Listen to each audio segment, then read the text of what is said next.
Hi అండి, నమస్తే అందరికీ. ఈరోజు మష్రూమ్ గ్రేవీ కర్రీ ఎలా చేసుకోవాలో చూద్దాం రండి. ముందుగా ఒక ప్యాన్ పెట్టుకొని ఆయిల్ హీట్ చేసుకోవాలి. ఆయిల్ హీట్ అయిన తర్వాత చెక్క, లవంగాలు, యాలకులు వేసుకొని బాగా ఫ్రై చేసుకోవాలి. మష్రూమ్ గ్రేవీ కర్రీలోకి ఆయిల్ ఎక్కువగా ఉంటేనే బాగా టేస్టీగా ఉంటుంది కర్రీ.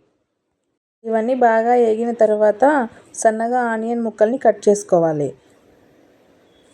సన్నగా కట్ చేసుకున్న ఆనియన్ ముక్కలన్నీ బాగా ఫ్రై చేసుకోవాలి, గోల్డెన్ కలర్లోకి వచ్చినంత వరకు. ఈ ఆనియన్ ముక్కలు మాడిపోకోకుండా లో ఫ్లేమ్లో పెట్టుకొని బాగా ఫ్రై చేసుకోవాలి. తర్వాత కొన్ని ఆవాలు, జీలకర్ర వేసుకొని బాగా ఫ్రై చేసుకోవాలి. ఈ ఆనియన్ ముక్కలు గోల్డెన్ కలర్లో వేగిన తర్వాత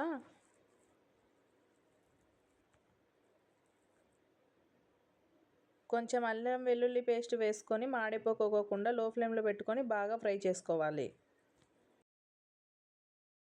తర్వాత ఒక మిక్సీ జార్ తీసుకొని చెక్క, యాలకులు,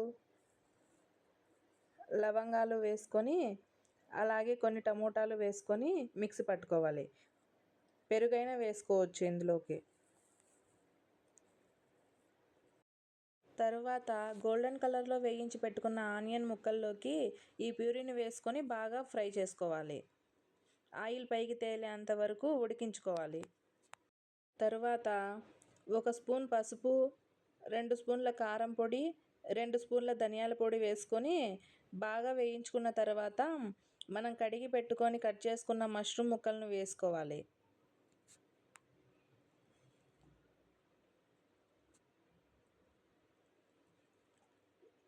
ఈ మష్రూమ్ ముక్కలన్నిటిని బాగా మసాలాలు పట్టేలా కలవేసుకొని కొంచెం కరివేపాకు కూడా వేసుకొని బాగా ఫ్రై చేసుకోవాలి. తర్వాత ఇందులో కొన్ని వాటర్ వేసుకొని మూత పెట్టేసుకోవాలి. అలాగే మష్రూమ్ గ్రేవీకి సరిపడా కొంచెం సాల్ట్ వేసుకోవాలి. నేను ఫస్ట్లో సాల్ట్ వేయడం మర్చిపోయాను, అందుకే ఇప్పుడు వేసాను. నాకు వాయిస్ ఓవర్ ఇవ్వడం సరిగ్గా రాదు, ఇప్పుడే కొత్తగా నేర్చుకుంటున్నాను. ఏమైనా తప్పులు ఉంటే అందరికీ సారీ.